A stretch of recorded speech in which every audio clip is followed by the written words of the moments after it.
Okay, our first recipient tonight, I'm going by the program.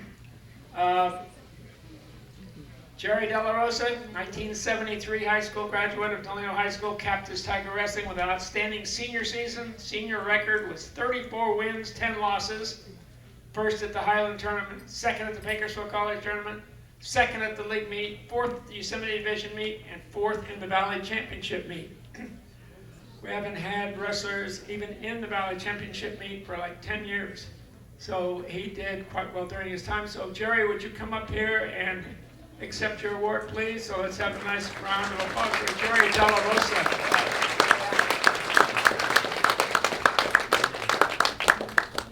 Hello, everybody. Let's see if I can talk loud enough. First of all, I'd like to thank Mr. Gerard and this whole group, because I know it's hard having to move something from the high school over here and have to redesign everything. It's really kind of tough. You know, and it's strange being honored for something I did 50 years ago. You know, I can hardly remember what I did yesterday when they asked me to write up something when 50 years ago, I vaguely remember. But I had to look, you know, and I wrote a speech that I wrote 2 years ago for something that happened 50 years ago. So I'm kind of stuck in like in a time warp, I guess. And actually, I was looking for my speech. I finally found it this morning. After I wrote it 2 years ago, I finally found it this morning. Okay, so I'm going to go ahead and get started. Okay, I want to thank the Hall of Fame committee for selecting me. First, I'd like to recognize my beautiful wife, Vicki, and my best friend and former coach, Pete Nebray, who came along with me. And former coach, okay, let's see. I suppose I should say a little something about myself. I went to Rich Grove School until 7th grade.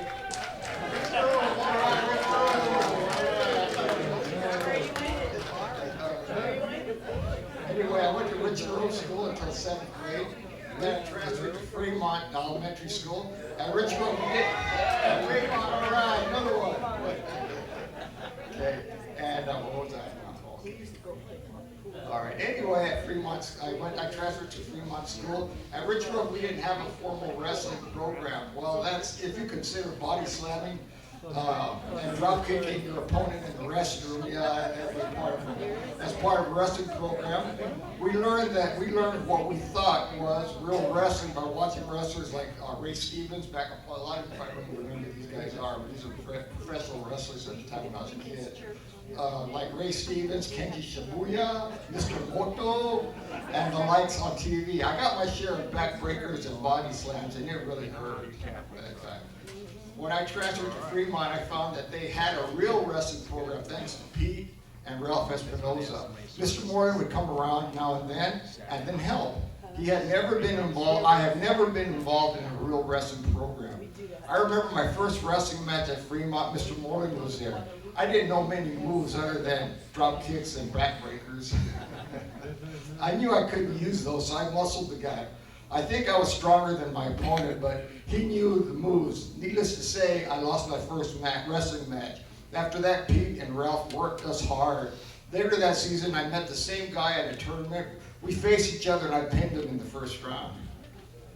That was really the first time I seriously realized that if you work hard enough, you can achieve things you might have never thought you could. I went on to high school and wrestled on the JV team in my freshman year. I wanted to wrestle on the varsity team. If we were JVs, if you were JV, you could challenge your varsity counterpart, and I did. I believe I beat him fairly, and so did everybody else.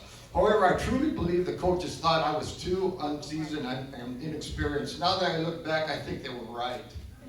I had anger issues at the time, and I think the coaches thought I might explode on the mat and revert back to body slams and drop kicks. So I had to wait until my sophomore year. During my sophomore year, I made the varsity team at 138 pounds. That year I took first at the Bakersfield Highland Tournament and the San Luis Obispo Tournament.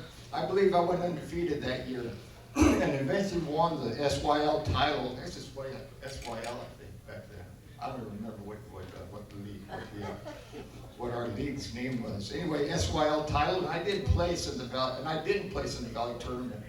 I took the title again in my junior year. I was favored to take the title again my senior year, but I don't know if it was my big head or burnout, but I lost in the title match. I was beat by a Porterville wrestler by the name of Rudy Pena. He took the title and won the most valuable wrestler of the tournament, and I like to believe that he won it because of me, because he beat me. I don't know, but we have remained friends ever since. I have many memories of wrestling here for 4 years, both good and bad. We traveled on a wrestling expedition through Europe in the summer of my junior year. That was a great experience for a 17-year-old kid. We had the opportunity to interact with athletes from around the world at the Olympic Village in Munich, Germany. We left Munich about 3 weeks before the terrorist attack on the village by the Palestinians. Many of the victims who perished were Turkish wrestlers, some of whom we got to know and hang out with. That was really sad. That was really a sad time. Another strong memory I have is the time which Coach Borland talked about at the last ceremony that we had. I believe it was in my junior year when we had a dual meet with North High in Bakersfield. I felt a little intimidated by going to one of these schools, these big Bakersfield schools, and wrestling a team I only read about in the papers. We walked into their gym and boy, was it intimidating. I mean, the seats were full and people were yelling at us and in not such friendly ways. On one of the walls was a big poster that said, "Beat the Beaners." Now that was something you don't expect to see at a prep event. Mr. Warner protested and threatened to leave. But as a team, we decided to stay and wrestle. We beat North High that night. I believe the score was something like 48-3. We tore them up. At the end of the meet, Coach Borland told us to tear down the poster, and we did. We walked out of that gym and onto the bus. No one said a word to us. I've also had the privilege of working and competing with many good people. Mr. Borland, our coach, has had a profound influence on me, probably more than he knows.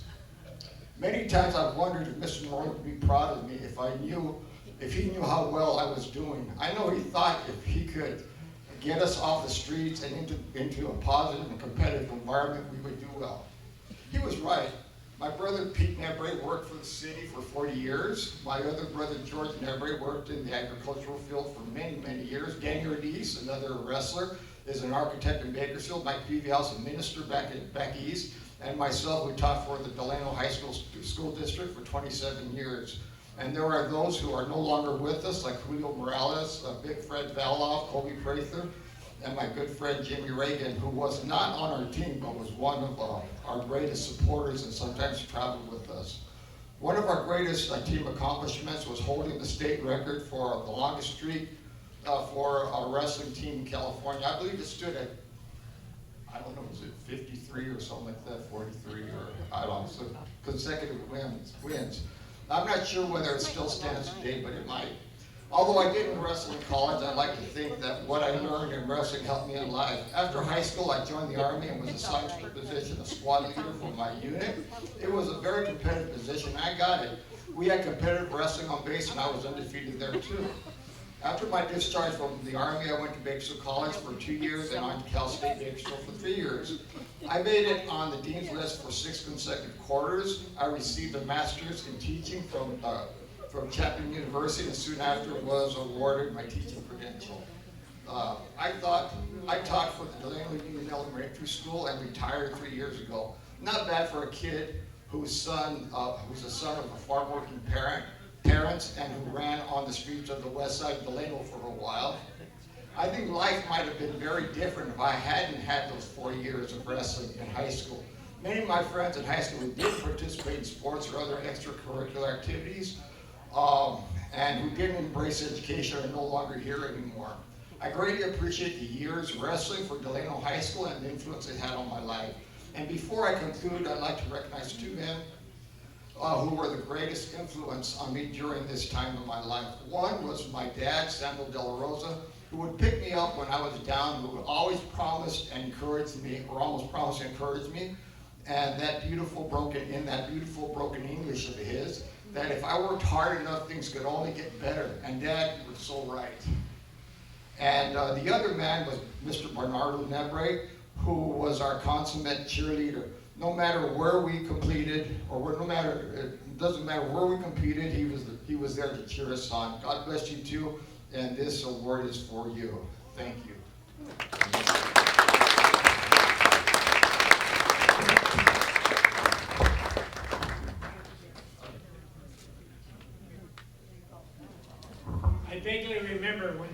know, when Jerry Moreland took the wrestling team on a tour of Europe when the Olympics were in Germany. And when the team came back, I can't remember everything that these competitors said, but I remember one saying, well, we took a sharp turn on one of these curving roads where we flipped over the van, but we got the van back up. Then another, I said, how did you get in the Olympic Games all the time? You said you went to the Olympic. Oh yeah, no problem. Well, Mr. Marlin had bought them all these USA warm-up outfits, so every time there was a meet they were going to go to, they just walked to the door, USA.